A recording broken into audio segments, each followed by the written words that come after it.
आप देख रहे हैं एनएमएफ न्यूज़ और मैं हूं आपके साथ शाफनी पटनायक। हाल ही के दिनों में पाकिस्तान की हिम्मत काफ़ी ज़्यादा बढ़ी हुई नज़र आ रही है। ऐसा हम इसलिए कह रहे हैं क्योंकि आपको बता दें कि पाकिस्तान के आर्मी चीफ या फिर फील्ड मार्शल आसिम मुनीर लगातार भारत को गीदड़ भभकी दे रहे हैं। कई मौक़ों पर उन्होंने ये कहा है कि अब अगर भारत आक्रामक रूप अपनाता है तो पाकिस्तान घुसकर हमला करेगा। और अब इन तमाम चीज़ों के बीच लगातार सवाल ये उठ रहे हैं कि पाकिस्तान किसके शय पर इतना ज़्यादा उछल रहा है, आसिम मुनीर किसके शय पर इतने ज़्यादा उछल रहे हैं और इस तरीके का बयान दे रहा है। क्या अमेरिका फ़िलहाल आसिम मुनीर के साथ है? क्योंकि आसिम मुनीर ने परमाणु हथियार को लेकर भी जिक्र किया, परमाणु बॉम्ब को लेकर भी उन्होंने जिक्र किया। अब सवाल उठता है कि क्या पाकिस्तान के साथ साथ अमेरिका ने भी अपना परमाणु हथियार पाकिस्तान में रखा हुआ है, जिसके शय में आसिम मुनीर इतना ज़्यादा उछल रहे हैं और इस तरीके की धमकी दे रहे हैं। इसी पर चर्चा करेंगे। मेरे साथ मेरे सहयोगी अभिषेक मौजूद है। अभिषेक, जो पाकिस्तान ऑपरेशन सिंदूर के बाद बौखलाया हुआ था और वो बौखलाहट सभी ने देखी है, उनकी जिस तरीके से बयानबाजी, गीदड़ भभकी सबने देखी, लेकिन इस बार आसिम मुनीर के सुर जो है काफ़ी ज़्यादा बदले नज़र आ रहे हैं। क्या अमेरिका के शय पर ये कर रहे हैं आसिम मुनीर? पूरी तरीके से शावनी अमेरिका की जो है सह है इसमें, तभी ये चल रहा है। हालांकि इससे पहले भी वही आसिम मुनीर था, जब ये आईएसआई का चीफ हुआ करता था और इसे सेना का प्रमुख बनना था तो 2 महीने तक ये गायब रहा 2 महीने इसने क्या किया क्या नहीं किया किसी को नहीं पता, और उसके बाद आकर ये बन जाता है, सेना प्रमुख बन जाता है। फिलहाल मौजूदा वक्त में अगर किसी देश का दौरा करना होगा किसी देश को, तो उसका प्रधानमंत्री जाएगा, उसका विदेश मंत्री जाएगा। क्या आपने देखा कि उसका सेना अध्यक्ष या फिर फील्ड मार्शल जाता है, लेकिन पाकिस्तान का जाता है। अमेरिका 2 महीने में दूसरा दौरा अमेरिका का ये किया गया है। शुरुआत होती है शावनी, अब याद अगर करेंगे तो ईरान और इजराइल का जब युद्ध हुआ, कनाडा में G7 की बैठक चल रही थी। ट्रंप वहाँ से कहकर गए थे कि मैं कुछ बड़ा करने वाला हूँ, वहाँ से गए वो। तब तक ये जो फील्ड मार्शल है आसिम मुनीर, मुल्ला मुनीर, ये कह चुका, ये ईरान के समर्थन में मुस्लिम ब्रदरहुड की बात कह चुका था कि सभी मुस्लिम देशों को साथ आना चाहिए।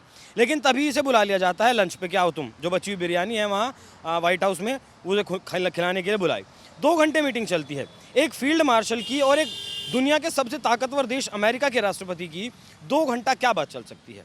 ईरान और इजराइल को लेकर वहाँ बात हुई, भारत और पाकिस्तान को लेकर वहाँ बात हुई, क्योंकि भारत ने सीज़ फायर का जो लगातार ट्रंप कह रहा है कि सीज़ फायर मैंने करवाया, उसका श्रेय अमेरिका को नहीं दिया। इसी बात से असल में अमेरिका खिंचा हुआ है और फिलहाल ट्रंप चाहता है कि कुछ भी करके वो मौका ना छोड़े जिससे कि भारत को बेइज्जत किया जाए।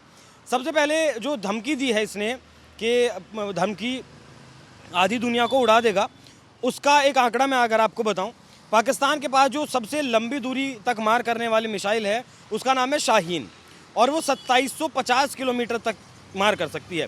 तो क्या 2750 किलोमीटर में आधी दुनिया ख़त्म हो जाएगी? भारत का एक हिस्सा भी ख़त्म नहीं होगा। दूसरी जो मिसाइल उसके पास है वो 2000 किलोमीटर की क्षमता वाली है, एक 500 किलोमीटर की क्षमता वाली है, एक 1000 किलोमीटर की क्षमता वाली है। तो पूरी तरीके से ये गीदड़ भभकी है। वहीं अभी लगभग 1.5 महीना पहले पाकिस्तान एक इंटरकॉन्टिनेंटल बैलिस्टिक मिसाइल बना रहा था जिसकी रेंज 5000 से 10,000 किलोमीटर की थी। ऐसा प्रोग्राम शुरू करने वाला था। जैसे ये बात अमेरिका को पता चलती है तो अमेरिका दुश्मन करार देता है। अमेरिका के जो नेता हैं वो दुश्मन करार दे देते हैं कि जो देश ऐसा करने की कोशिश करते हैं वो पाकिस्तान, वो देश अमेरिका के दुश्मन हैं। लेकिन अब अचानक ऐसा क्या बदला? देखिए, क्रिप्टो का खेल तो मुनीर का और ट्रंप के परिवार के बीच के चल ही रहा है। अब जो माइकल कुरिल्ला था, सेंटकॉम का जो कमांडर था, मिडिल ईस्ट के जो देश, पाकिस्तान, अफगानिस्तान और मिडिल ईस्ट के जो देश हैं वो इस सेंट्रल कमांड में आते हैं। अमेरिका ने अपने दुनिया को सेंट्रल कमांड्स में बांटा हुआ है। सेंट्रल कमांड्स का जो कमांडर था माइकल कुरिल्ला, उसका रिटायरमेंट था, उसमें से बुलाया गया। वो सिर्फ बहाना था। असल में इजराइल की ज़मीन पर क्या चल रहा है, क्योंकि जो एसेट्स माफ़ कीजिएगा, ईरान की ज़मीन पर जो एसेट्स इजराइल के थे वो कहीं ना कहीं ईरान के हत्थे चढ़ चुके हैं। वो इंटेलिजेंस अब ईरान से गैदर नहीं कर पा रहा है इजराइल या फिर अमेरिका। अब ये चाहता है, मुनीर को अब इसीलिए बुलाया गया कि अफ़गानिस्तान में जो ओपीएम का, जो अफ़ीम का खेती होता है, उस पैसे को इन्वेस्ट किया जाए ईरान में और वहाँ अपने एसेट्स तैयार किए जाएं जिसका इंटेलिजेंस इजराइल को मिले या फिर इजराइल को भी ना मिले, अमेरिका को मिले। वो इजराइल को भी यहाँ बाईपास करने की कोशिश कर रहा है। तो बहुत सारी चीज़ें अंदर खाने चल रही हैं। अब परमाणु की अगर बात करें तो बहुत सारे रक्षा विशेषज्ञ पाकिस्तान के, भारत के और दुनिया के तमाम रक्षा विशेषज्ञ इस बात को कहते हैं, मेरी बात नहीं है, कि पाकिस्तान के पास जो परमाणु हथियार हैं वो अमेरिका के हैं। और जो डॉक्टर अब्दुल कादिर खान है, जिसे ये कहा जाता है कि पाकिस्तान में परमाणु का जनक है, वो तो खुद जिस देश में नौकरी किया करता था न्यूक्लियर प्रोग्राम में, वहाँ से वो संयंत्र चुरा कर लेकर आया था, टेक्नोलॉजी चुरा कर लेकर आया था। मतलब 1970 के आसपास की बात है जब वो टेक्नोलॉजी चुरा कर लेकर आया था। वहाँ मदद की अमेरिका ने। और अब हालांकि कहा यह भी जाता है कि बहुत सारे देश ऐसे हैं जहाँ अमेरिका अपने न्यूक्लियर हथियार रखता है, लेकिन वो ऐसी जगह पर रखता है जहाँ ट्रांसपोर्ट बहुत ईजी ना हो, कोई भी वाहन वहाँ ना जा सके, ऐसी जगह पर अमेरिका रखता है। अब पाकिस्तान के किराना हिल ले लीजिए, जहाँ ब्रह्मोस के द्वारा टारगेट किया गया, उसका एंट्री पॉइंट को टारगेट किया गया, वहाँ वो तस्वीरें भी हमने देखी थी किस तरीके से धमाका हुआ था। अमेरिका का विमान पहुँचता है वहाँ न्यूक्लियर लीक चेक करने के लिए, इजिप्ट का बोरोन लेकर विमान पहुँचता है वहाँ बोरोन डालने के लिए, अगर लीक होगा तो उसे काबू किया जा सके। वो ठीक वैसी ही जगह है जैसी जगहों पर अमेरिका अपने परमाणु हथियार रखता है। मतलब उस किराना हिल में आप आसानी से ट्रांसपोर्ट नहीं लेकर जा सकते। आपको लगता है किराना हिल्स में अपना परमाणु अमेरिका रख सकता है, संभव है? वो तो अमेरिका जानता होगा सही तरीके से, या फिर पाकिस्तान जानता होगा, लेकिन कुछ विशेषज्ञ जो कहते हैं, मैं उस बात को कोट कर रहा हूँ कि हालांकि कई देश ऐसे हैं जहाँ खुलकर अमेरिका ये बताता है कि इन देशों के पास, इन देशों में अमेरिका ने अपने परमाणु हथियार रखे हुए हैं। तो जिस तरीके से किराना पर अटैक किया गया भारत के द्वारा, उसके बाद अमेरिका इतना ज़्यादा इसीलिए बौखलाया क्योंकि उसी के पास नूर खान एयरबेस है। इस नूर खान एयरबेस का इस्तेमाल अफ़गानिस्तान में जाने के लिए अमेरिका किया करता था, जब 2 दशक तक वो वहाँ रहा। उसके बाद ये किराना हिल्स में उसने अपने परमाणु हथियार रखे हुए हैं, ये दावा रक्षा विशेषज्ञों के द्वारा किया जाता है। तो हो सकता है इसीलिए बौखलाया हुआ हो। अब एक और आंकड़ा मैं अगर आपको बताऊं तो दुनिया के तमाम एजेंसियां बताती हैं कि पाकिस्तान के पास 170 परमाणु हथियार हैं जो पाव किलो के हैं, मतलब छोटे छोटे से हैं। भारत के पास 180 परमाणु हथियार हैं जो पाकिस्तान के मुकाबले बहुत ज़्यादा बड़े हैं, और भारत का लगातार उनके ऊपर और ज़्यादा बनाने के दिशा में भी काम चल रहा है। दावा ये भी है कुछ रिपोर्ट्स का कि पाकिस्तान के पास 2.5 टन से लेकर लगभग 3 टन तक एनरिच्ड यूरेनियम हो सकता है। भारत के पास उससे कहीं ज़्यादा है। लेकिन जो सिपरी है, सिपरी जो आंकड़े, मतलब बहुत बेहतर आंकड़े बताए जा सकते हैं सिपरी के कि किस देश के पास कितने हथियार कितनी मात्रा में है। सिपरी बताता है कि पाकिस्तान के पास 120 परमाणु हथियार हैं। अब आंकड़ा अगर देखिए 170 में 160 हो जाए, 65 हो जाए या फिर 80 हो जाए तो समझ आता है, लेकिन कहाँ 170 और कहाँ 120, तो ये चीज़ समझ आती है कि कहीं ना कहीं ये मैनिपुलेट चीज़ें की जाती हैं और वो चीज़ें छपवाई जाती हैं जो अमेरिका चाहता है फिर पाकिस्तान चाहता है। वहीं सिपरी ये बताता है कि भारत के पास तमाम जो और एजेंसियाँ वो भी भारत के पास 180 परमाणु हथियार बताती हैं, और सिपरी भी यही बताता है कि भारत के पास 180 परमाणु हथियार हैं। तो इस बारे में पुख्ता तौर पर कहना कि पाकिस्तान रक्षा कर रहा है अपने अब्बा अमेरिका की या फिर ट्रंप के हथियारों की, उसके बदले में उससे डॉलर ले रहा है, लेकिन रक्षा विशेषज्ञ ऐसा मानते हैं। पाकिस्तान के एक पूर्व पत्रकार हैं, वरिष्ठ पत्रकार हैं, उन्होंने नूर खान एयरबेस के बारे में, मैंने उनका एक आर्टिकल पढ़ा था, उन्होंने लिखा था कि जब अफ़गानिस्तान में सक्रिय था अमेरिका, तब नूर खान एयरबेस पर कौन आता था, अमेरिका का कौन सा विमान आता था, कौन सा मालवाहक विमान आता था, उसमें क्या हथियार लेकर आए जाते थे, क्या सामान लाया जाता था, आदमियों को लाया जाता था, किसी को इस बारे में कोई जानकारी नहीं है। पाकिस्तान के अधिकारियों की हिम्मत इतनी नहीं थी कि अमेरिका के सैनिकों से इस बात को वो पूछ लें कि आखिर ये जो विमान आया है इसमें क्या आया है। मतलब पूरी तरीके से अमेरिका के वो कंट्रोल में था, और आज भी आसिम मुनीर इसी तरीके से ट्रंप के कंट्रोल में है।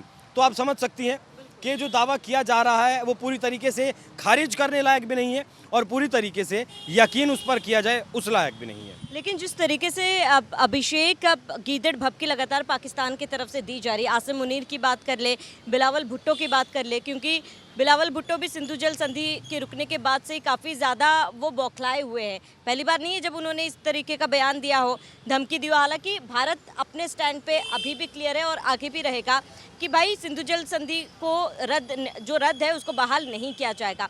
अब जब जिस तरीके की धमकी दी जा रही है, गीदड़ भपकी दी जा रही है आसिम मुनीर की तरफ से भी, लगता है कि परमाणु हथियार का इस्तेमाल पाकिस्तान की तरफ से किया जा सकता है।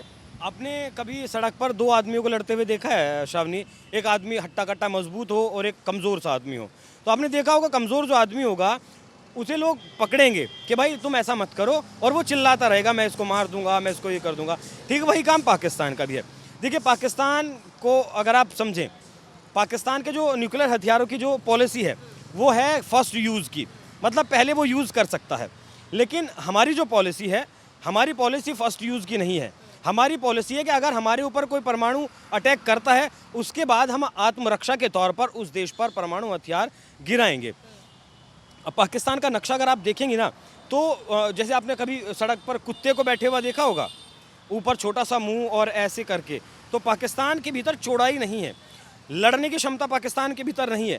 अगर भारत की तरफ से एक परमाणु हथियार भी पाकिस्तान के ऊपर चला गया तो नक्शे से जो कहते हैं ना कि पाकिस्तान है वो मिट जाएगा। भारत के ऊपर अगर वो एक दो डालने में कामयाब भी रहा, हालांकि हमारे पास हमारी जो सुरक्षा प्रणाली है S-400 है या फिर हमारी आकाश सिस्टम जो है वो बहुत बेहतर है, वो पाकिस्तान कामना भी नहीं कर सकता, क्योंकि इसका एग्जाम्पल हमने दुनिया को दिखाया है। पाकिस्तान का अवैक्स सिस्टम भारत की सीमा से 300 किलोमीटर दूर हमने पाकिस्तान में घुसकर मारा है हमारे S-400 ने, जो दुनिया में रिकॉर्ड है, इंटरनेशनल रिकॉर्ड है कि सतह से हवा में इतनी दूरी तक आज तक किसी देश ने अपने टारगेट को हिट नहीं किया, लेकिन भारत ने हिट करके दिखाया है। तो पाकिस्तान ये तो भूल जाए, भले कितने भी गीदड़ भभकी दे, कि वो भारत में परमाणु बम गिरा सकता है, लेकिन अगर ऐसा हुआ तो फिर पाकिस्तान नक्शे से मिटने में मतलब बहुत ज़्यादा वक्त नहीं लगेगा। याद करिए अटल बिहारी वाजपेयी के टाइम की बात, जब कारगिल के वक्त की बात, जब पाकिस्तान की तरफ से अमेरिका को फ़ोन किया गया कि, और अमेरिका की तरफ से भारत को फ़ोन किया गया कि पाकिस्तान धमकी दे रहा है कि वो परमाणु हथियार चला देगा भारत के ऊपर, तब वाजपेयी साहब ने कहा था कि हमने कोई दिवाली के लिए थोड़ी रखे हैं, और अगर पाकिस्तान ऐसी कोशिश करता है तो वो कर ले, हमारा एक हिस्सा पाकिस्तान ख़त्म कर देगा, ठीक है, लेकिन पाकिस्तान फिर अगली सुबह नहीं देखेगा। तो वो 1999 से आज तो भारत बहुत ज़्यादा मजबूत है। 2014 में हम लगभग 5-7 हज़ार करोड़ का हथियार एक्सपोर्ट करते थे, आज हम 50,000 करोड़ का एक्सपोर्ट करते हैं। आज 81% हथियार हमारा स्वदेशी हथियार है, जिसे हमने ऑपरेशन सिंदूर में इस्तेमाल किया। तो पाकिस्तान सिर्फ गीदड़ भभकी दे सकता है। वो देखिए, समझिए ना, ट्रंप टैरिफ लगाना चाहते हैं, क्यों लगाना चाहते हैं? क्योंकि हमने सीज़ फायर का क्रेडिट नहीं दिया ट्रंप को, तो ट्रंप कुछ भी करेगा क्योंकि उसे नोबेल पुरस्कार चाहिए।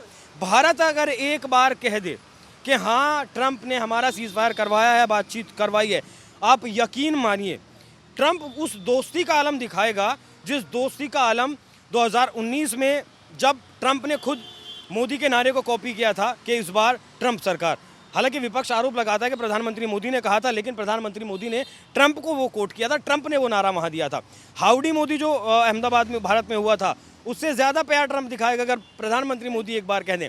अब ट्रंप को ये समझना होगा कि आज का भारत एक नया भारत है, और भारत अपने आत्मसम्मान के साथ कभी भी वो समझौता नहीं करेगा। और बाकी आप जो कहेंगे वो हम करेंगे, इस बात को आप भूल जाइए। भले ही आप $30 ट्रिलियन की अर्थव्यवस्था हैं, दुनिया के सुपर पावर हैं, वर्ल्ड बैंक आपके इशारे पर चलता है, IMF आपके इशारे पर चलता है, UN आपके इशारे पर चलता है, लेकिन भारत आपके इशारे पर नहीं चलेगा। भले ही पाकिस्तान आपके इशारे पर चलता है, क्योंकि मुनीर तो पाकिस्तान को बेचा है ट्रंप के हाथों, बलूचिस्तान को बेचा है, पाकिस्तान को बेचा है, थोड़ा बहुत जो बचा है वो चाइना के पास उसकी टेरिटरी है। तो पाकिस्तान तो अमेरिका और चीन के बीच में बहुत बुरा पिटने वाला है। देखिएगा आप, जो हाल अफगानिस्तान का हुआ है रशिया और अमेरिका के चक्कर में, वही हाल पाकिस्तान का अमेरिका और चीन के चक्कर में होगा। तो गीदड़ भभकी देने दीजिए, इसके अलावा और कुछ कर नहीं सकते हैं वो।